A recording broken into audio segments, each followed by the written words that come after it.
Alors, bienvenue dans ce tout nouveau podcast. C'est le premier épisode. Moi, c'est Shin. Moi, c'est Medwin, Matt Chacal.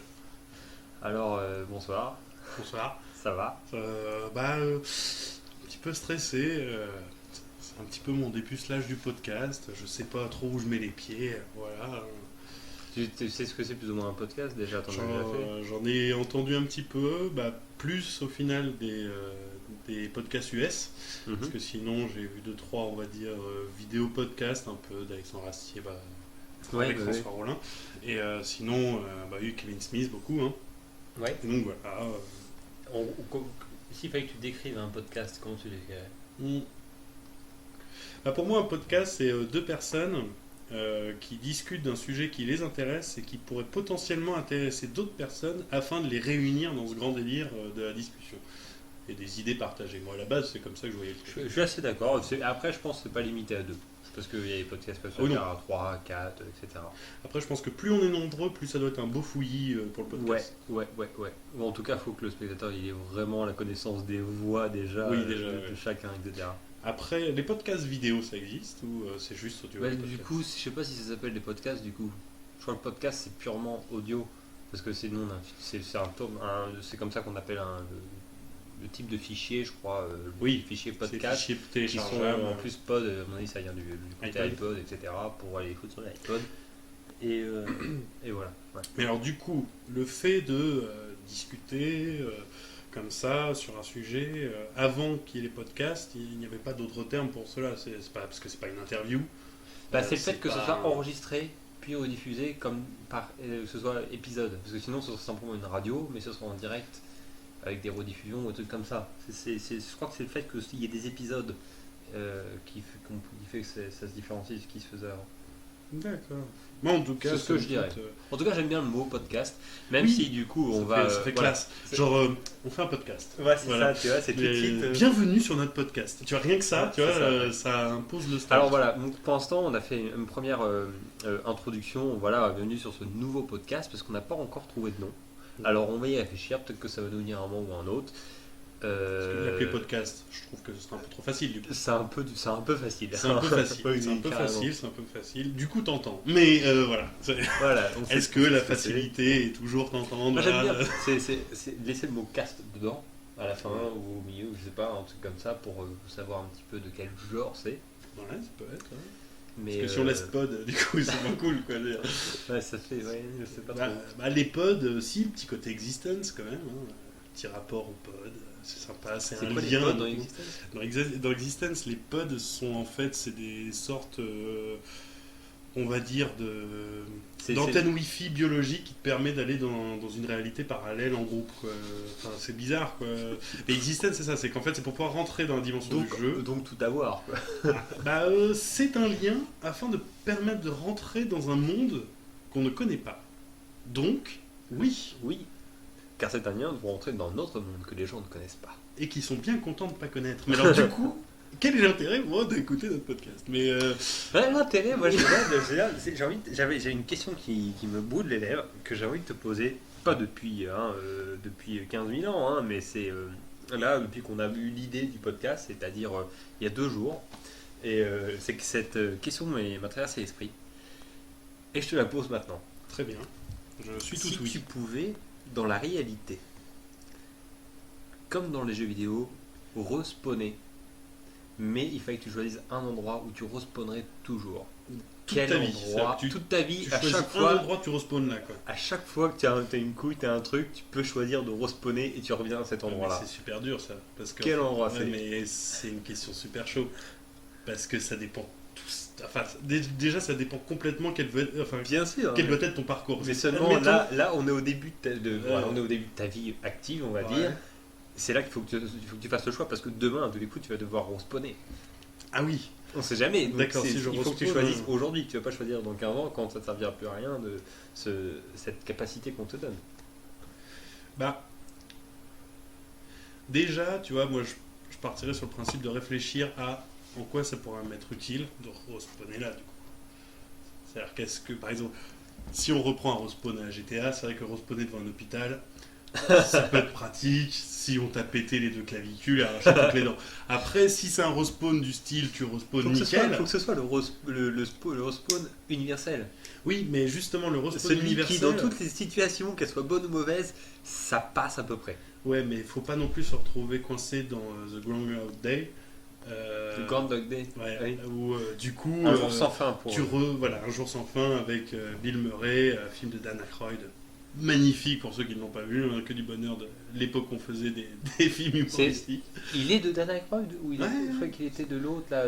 Mais Dan Aykroyd participe avec, donc c'est. Non, c'est comment il s'appelle le réalisateur, c'est celui qui joue. Non, c'est pas. Ivan Reitman. Reitman, ouais, un truc comme ça. Ivan Reitman. Bah, en fait, Dan Aykroyd et Ivan Reitman travaillent toujours sur les trucs. Mais du coup, c'est vrai qu'on voit Egon dedans. Donc ça serait plus de lui, mais je crois que Dan Aykroyd a participé. Ça, ce serait un bon truc à vérifier. Comme ça, si on dit de la merde. En tout cas, je pense que c'est pas Dan Aykroyd. Non, c'est quasiment sûr. Oui, c'est l'autre de toute façon, il est dedans vu qu'il joue le docteur. Enfin bon, bref, c'est très bon film. Et donc, respawner par exemple dans sa chambre, tranquillement, dans son lit, avec le réveil, tu te dis génial. Ouais, c'est vrai que ça fait très Groundhog Day. Quoi. Voilà, mais ça, du coup, si ça arrive pendant 30 ans tous les jours. Qu'est-ce que tu penses de respawner dans un aéroport? Eh ben ça j'y ai pensé, parce que quel que soit le problème, il suffit que tu dois y retourner vite, ça te permet d'y aller. Genre... Respawner dans un aéroport, dans un terminal, à la limite, comme ça tu te retapes pas les doigts. Dans un jet privé. Tu respawns dans un jet privé. Ouais, mais c'est un peu facile. T'emmener. Ouais, non, mais c'est un peu facile. En tout cas, faut que le jet il soit à un endroit qui soit toujours le même, parce que si tu respawns dans un jet et le jet tu le bouges, c'est trop facile. Bah, à ce moment-là, autant respawner sur la Lune, dans ta petite base, où tu as des petites navettes, et quel que soit le truc, tu peux y retourner ou pas.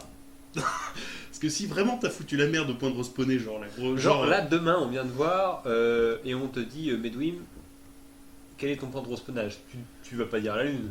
Bah non, parce que s'il y a rien de construit, je vais avoir l'air con. C'est sûr que le premier respawn... Là, aujourd'hui, dans le monde tel qu'il est aujourd'hui. Là, le monde tel qu'il est aujourd'hui, si je dois respawner, où est-ce que je respawn? C'est une bonne question. C'est très très con à dire et je sais pas pourquoi, mais je dirais le château de Landal. Ouais. Pourquoi? Parce que c'est un endroit que je connais très bien, où je m'y sens très très bien, où je sais que ça me ferait pas du tout chier d'y retourner tout le temps, et c'est un point d'ancrage assez loin de tout, et assez proche de tout aussi. Mais comment dire, c'est... Est-ce que finalement, parce que le point de respawnage, c'est quelque chose qui va finir par être quelque chose d'assez familier. Oui.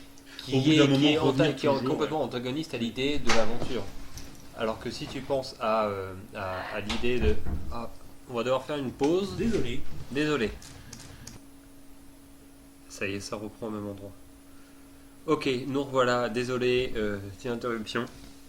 Très utile. La troisième partie qui est arrivée pour poser une question complètement importante, c'est savoir si on peut nous piquer notre bouffe de ce soir. Non, une partie de la bouffe de ce soir, c'est encore pire. Voilà, ouais, pour ceux qui ne connaissent pas, en gros, ma sœur est venue nous demander si elle pouvait nous prendre des steaks. Or, on se fait des hamburgers maison. Tout le monde comprendra bien le paradoxe que cela entraîne. Donc, on l'a envoyé chier. C'est plutôt bien passé, je crois. Ouais, elle connaît mon culte de la bouffe, je pense. Ouais. Donc, on en était au respawnage. Voilà, je disais que finalement, c'était quelque chose de familier. Et que finalement c'était assez antagoniste à l'idée d'aventure, et pourtant Landal pour moi c'est quand même quelque chose qui représente pas mal l'idée d'aventure pour toi, non?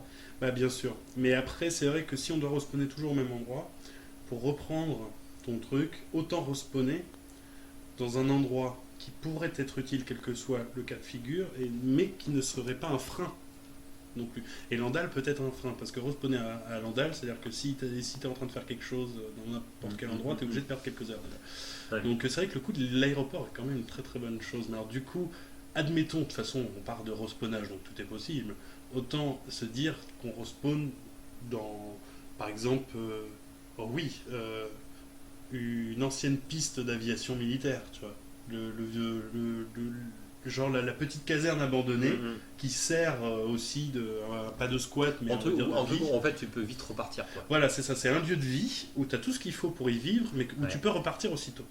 Et surtout, tu peux y amener des gens. Tu vois le truc?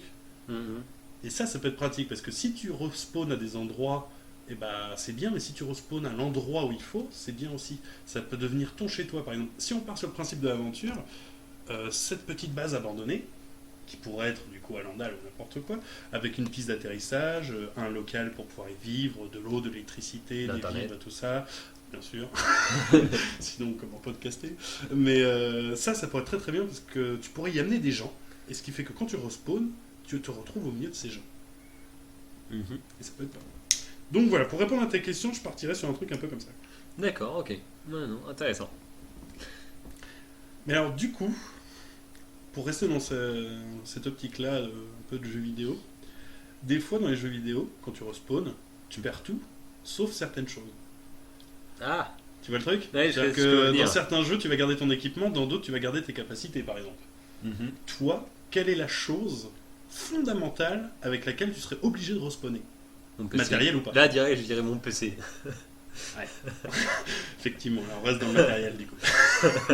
Mais oui, effectivement, ça peut je sais pas, en capacité, qu'est-ce que je pourrais perdre et qu'il faudrait que je récupère. La mémoire. Tous les... Mais bien sûr. La mémoire. Genre, j'ai mon PC, mais j'ai pas de mémoire. Mais non, mais ta mémoire à toi, personnelle. Oui, mais je veux dire, c'est ça, c'est-à-dire que ce qui m'arrive là, demain, on me donne la possibilité de respawner et de voilà, ça. Demain, je respawn, je choisis entre. Admettons que j'ai choisi le PC niveau côté matériel, je choisis entre le PC et ma mémoire de 20 ans et quelques de vie. Ah, c'est chaud là, parce que tu saurais même plus à quoi sert un PC. Bah ouais. Mais là, on retourne au respawn à la Mario, tu vois. Oui. Le mec, il sait pas ce qu'il vient de traverser, quoi.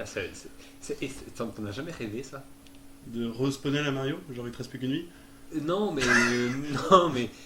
mais des fois, juste claquer les doigts et avoir aucune idée de ce que tu fais là.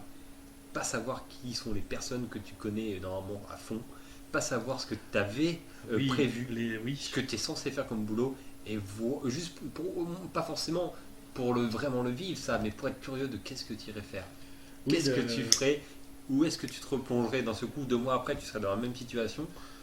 Ouais, mais ça c'est une situation intéressante mais dangereuse aussi, parce que dans beaucoup d'histoires, la plupart du temps quand un héros, parce que ça arrive souvent un héros, qui a un passif, parce qu'il faut qu'il y ait un passif. Le mec qui a une vie sans histoire, qui respawn sans mémoire, il s'en fout quoi.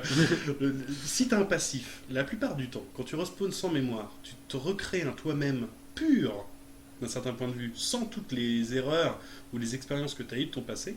Et à partir du moment où ton passé revient, la plupart du temps, tu as honte de ta vie antérieure. Tu vois. Donc ça peut être très dangereux. Tu crois qu'on arrive à supporter notre mémoire que parce qu'elle est là tout le temps? C'est possible. Enfin, moi je dirais plus que on se supporte parce que notre mémoire est là tout le temps. Tu sais, c'est un petit peu comme si le toi de 13 ans tombait face à face au toi de 27 ans. Est-ce que véritablement le Charlie à 13 ans accepterait tous les choix de vie du Charlie présent? Je ne pense pas. Et ça, en tout cas, c'est impossible à savoir. Alors, impossible à savoir. Il y a un moyen de savoir. Je serais en train de me dire, oui, je pense et tout. Oui, c'est facile. Genre, moi, je m'accepterais. Je pense. non, mais tu sais qu'il y a un moyen, et ça, je te le dis à toi et à tous ceux qui écoutent, s'il y en a qui écoutent. Maman, je t'écoute. Un truc qui marche bien, c'était un truc qu'on avait dit en primaire, et le pire, c'est que ça avait marché. C'est soit tu écris un petit mot pour ton toi futur. Et tu sais, c'est le genre de papier que de toute façon tu oublies avec les déménagements et tout ça. J'ai fait ça 3-4 fois dans ma vie. Et soit tu fais ça avec une mémoire. C'est-à-dire que moi, c'est ce que j'expliquais des fois à certaines personnes. Comme des drapeaux, comme on fait des fois, tu sais, un drapeau dans une discussion, on part sur un autre sujet de la discussion et après, hop, tac, le drapeau. On se rappelle de ça, voilà. Exactement. En fait, moi, j'utilisais ça surtout pour les bons moments.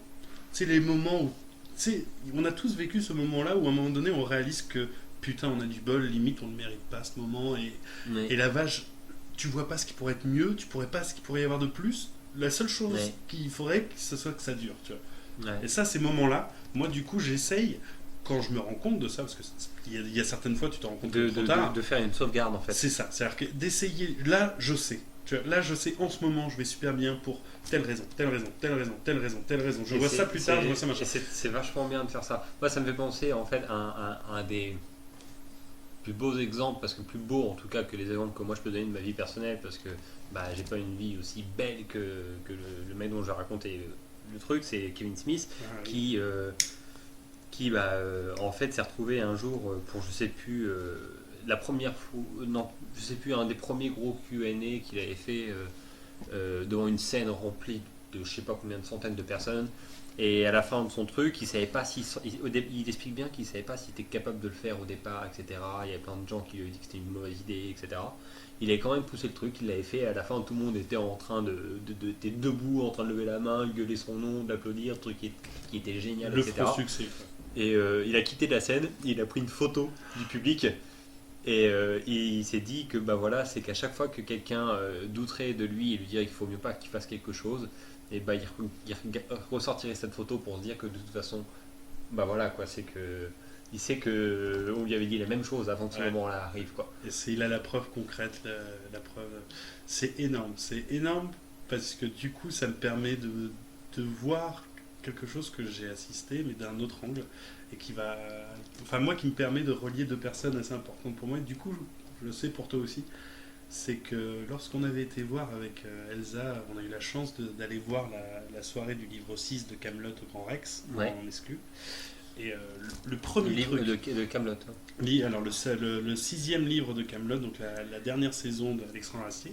C'est sorti en avant-première. En avant-première au Grand Rex, sur invitation, avec c'était vraiment une chance monumentale. Bah, ça fait partie des bulles justement que j'expliquais. Hein. Ça, la soirée Camelot pour moi, je pense qu'elle brillera très longtemps comme la lumière d'Elendil dans ma vie. Quoi. Et alors ça en plus là je viens de rajouter une autre référence geek voilà. Mais en gros un des premiers trucs qu'ils ont fait, ils sont tous venus sur scène avant même d'expliquer la soirée ni d'expliquer que tout le livre 6 va être diffusé ni quoi que ce soit. C'est vraiment le moment où les lumières s'éteignent et que t'as la scène qui s'éclaire, t'as Alexandre Astier qui arrive, premier truc, sans parler, juste avec les bras, il invite toute l'équipe à venir autour de lui. Et là, on voit toute l'équipe de Camelot arriver, donc ça fait une bonne trentaine de personnes, parce que non seulement tu as tous les comédiens, les acteurs qu'on connaît, mais il y a aussi tous les techniciens, notamment sa femme qui est là, tout ça. Il y a ses enfants qui sont là, parce qu'ils ont participé un petit peu. Enfin, il y a énormément de monde. Et le premier truc qu'ils ont fait, mais je crois que je l'ai déjà raconté, et ça nous avait tous foutu sur le cul, c'est qu'en fait, le tout premier truc qu'ils ont fait, ils se sont tous retournés. Ils étaient tous en ligne, sur scène, ils se sont tous retournés, donc ils nous ont tous montré leur dos. Ouais. Et en fait, t'as un mec du staff du Rex qui est arrivé, il a pris 3 appareils photo, un d'Alexandre Astier, un de Christophe, c'est Lambert, non Oui, Cardoc. Oui. Jean-Christophe Lambert. Voilà, c'est ça. C'est Christophe Lambert qui m'empêche de le dire, c'est moche pour lui, désolé. Et donc, voilà, et donc, et puis il y a un troisième appareil photo, enfin il y a eu 3 appareils photo, je ne savais pas qui était le troisième. Et en fait, le premier truc qu'ils ont fait, c'est se prendre en photo tous en ligne, en train de se tenir, et on voyait même pas la tête qu'ils faisaient, mais on imaginait un grand sourire. Et en fait, il y avait le mec du Grand Rex qui était en train de prendre des photos en panoramique pour les avoir tous avec tout le Grand Rex plein derrière, en train de faire des grands waouh et tout ça. Et il a terminé, tout le monde se met derrière Alexandre Astier, tout le monde se remet de face, et Alexandre Astier prend le micro, il fait « Non, désolé, avant de commencer la soirée, fallait qu'on le fasse. » Donc, bonsoir, et voilà. Et du coup, il lance la soirée comme ça. Et du coup, c'est vrai que ça, pour eux, cette photo-là, c'est la concrétisation quelque part, c'est la fin de l'époque aussi, c'est la fin de Camelot en tant que série. C'est un peu se donner à soi un César quoi. C'est pas se donner à soi un César, c'est la preuve que ça existait quoi. Non, c'est un peu se donner à soi un César, c'est-à-dire que le César il est là, tu le chéris, tu le. C'est ça, le cadeau, ils sont en train de bouffer leur cadeau, cette soirée c'est leur cadeau, mais ils ont pas envie de tout bouffer tout de suite. La photo, tu sais, c'est les restes que t'emballes à la fin de la soirée. On les mangera plus tard. Tu vois, mais ça, à mon avis, ces photos-là, je pense qu'on a dû avoir plus d'une qui doivent être encadrées. Et ça fait du bien, des trucs comme ça. Hein. Moi, je sais justement que tu allais m'en parler, que tu avais pas de ça. Moi, je sais que j'ai 2-3 trucs comme ça. Je me dis que quand j'ai vraiment des moments de gros doutes et à me demander vraiment voilà, ce que je veux, etc., il y a 2-3 trucs que j'ai en tête. Je m'en rappelle et je sais que je sais que quels que soient les doutes que je puisse avoir ou à quel point les gens peuvent me rabaisser ou quoi, je sais que les choses, c'est des faits, c'est vrai. Et je sais ce que ça me fait. Ça me veut dire que je sais ce que je vaux, quoi. Donc ça, c'est pas mal. Ouais, ça, c'est des trucs importants. Après, faut pas non plus vivre dans le passé non plus, c'est sûr. Moi, je sais que par moment, certaines bulles qui normalement devaient être des bulles d'air ont servi d'encre si tu vois ce que je veux dire. C'est en gros, à force de rester sur le c'était bien à ce moment-là, t'essayes de le recréer alors que c'est quelque chose d'impossible en soi. Tu peux jamais recréer un moment qui est passé. C'est comme deux amis qui se disent oh là là, comme j'aimerais retourner aux années où on était comme ci, comme ça. Ouais, c'est non, pas possible. c'est pas par rapport à des moments, c'est par rapport à des récompenses que j'ai Oui, c'est eues, ça. par rapport à des vraies choses que j'ai fait. Ouais. C'est des récompenses. C'est juste, voilà, de temps en temps, je repense, ah oui, c'est vrai. Il y a ça que j'ai eu, quoi. Par exemple, je pense à mon colloque que j'ai eu à Amsterdam. Je suis parti à Amsterdam, ça s'est pas super bien goupillé parce que j'ai eu mon problème de tendinite, j'ai pas pu travailler en boulangerie autant que je voulais, j'ai pas pu mettre tous les sous que je voulais pour pouvoir continuer à y vivre complètement. Et au bout de quelques mois, je suis reparti et je me suis dit que moi, finalement, ces quelques mois-là ont presque servi à rien, même si j'ai eu beaucoup de plaisir d'y vivre, etc. Il y a eu quand même, quand je suis reparti, le gars qui m'a dit quand même quelque chose de très très très fort par rapport à l'impact que j'avais eu sur sa vie et un changement que j'avais créé dans sa vie. Et bah voilà, quand t'entends ça, tu te dis bah franchement, Ça, bah ça, si il fallait que tant de mois et avoir l'impression d'avoir rien fait, mais d'avoir ça, bah ça vaut quand même le coup et je le referai quand même, quoi. Ah, bah, oui, Donc c'est plus ça comme ça, tu vois, c'est pas vivre dans le passé, mais c'est se dire, bah peut-être si demain j'ai un gros coup de mou, tac, je me dis, ah oui, ben non, j'ai été capable de faire ça quand même. oui, donc tu seras capable de refaire des trucs. La cabane, Oui, c'est un voilà. truc que je me dis, le fait d'avoir arrêté de fumer. Un jour, j'aimerais bien, je sais pas avec qui je le ferai, mais j'aimerais bien faire un podcast où je parle de ça, Oui. de mon arrêt de fumer. C'était quand même l'expérience la plus ouf que j'ai connue et j'avoue que j'aimerais bien faire un podcast Bien sûr. là-dessus. Bah Un oui, et jour, puis c'est- je pense que ça pourrait apporter pas mal de choses. Hmm. Parce que c'est au final. Bah, moi, je n'étais pas persuadé de ça au départ parce que c'est vraiment tellement personnel pour moi, enfin tellement personnel, c'était pour moi, c'était utile quoi. Mhm. Mais c'est vrai que quand j'en ai parlé à mon père, bah j'avoue que le premier truc qu'il m'a dit à la fin, il m'a dit mais trouve un moyen de partager ton expérience parce qu'il y a plein de gens que ça pourrait être utile. Mais quoi. ouais, non mais carrément, moi je pense la même chose pour la simple et bonne raison que par exemple, sur ce sujet-là, Mhm. tout le monde connaît par cœur les thèmes généraux. On Mhm. sait pourquoi c'est pas bien, on sait pourquoi Bah il oui. faut, on sait que Toute voilà, l'info est là, ouais. on sait que médicalement ça détruit, on sait que ça t'empêche de faire plein de choses, machin, enfin financièrement, tout ça, enfin on les connaît toutes ces raisons-là.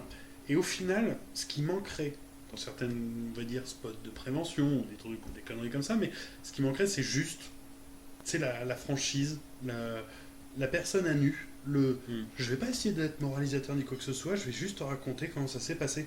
Parce que Ouais, c'est ça. Un ça récit. c'est super important. Mais- Pourquoi? Parce que ça te montre juste un récit brut de voilà, il y a eu des hauts, il y a eu des bas, il y a eu des super bas, il y a eu des super hauts.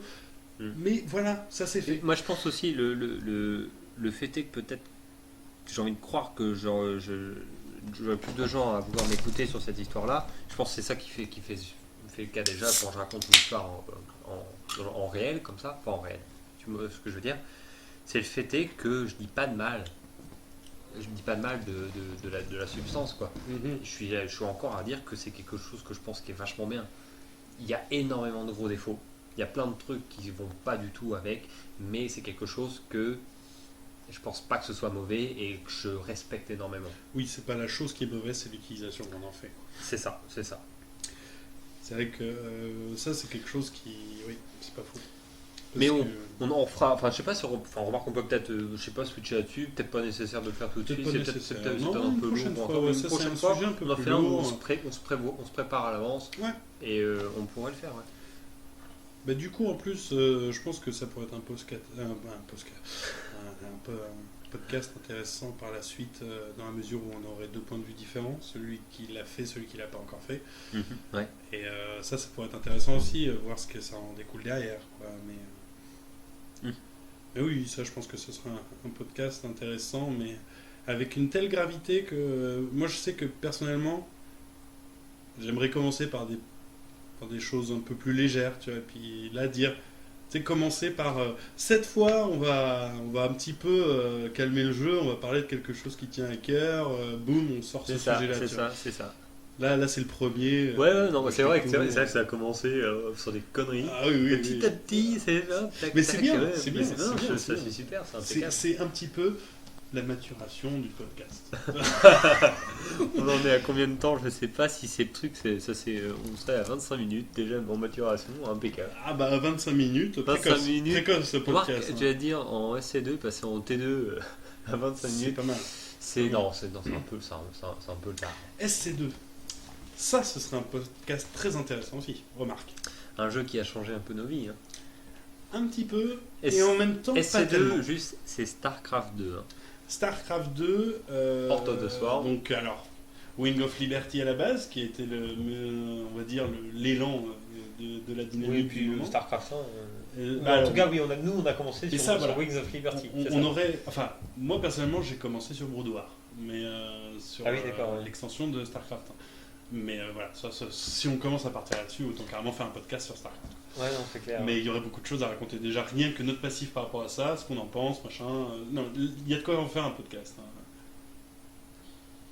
Non, mais oui, voilà, donc en fait, on va pas en parler non plus.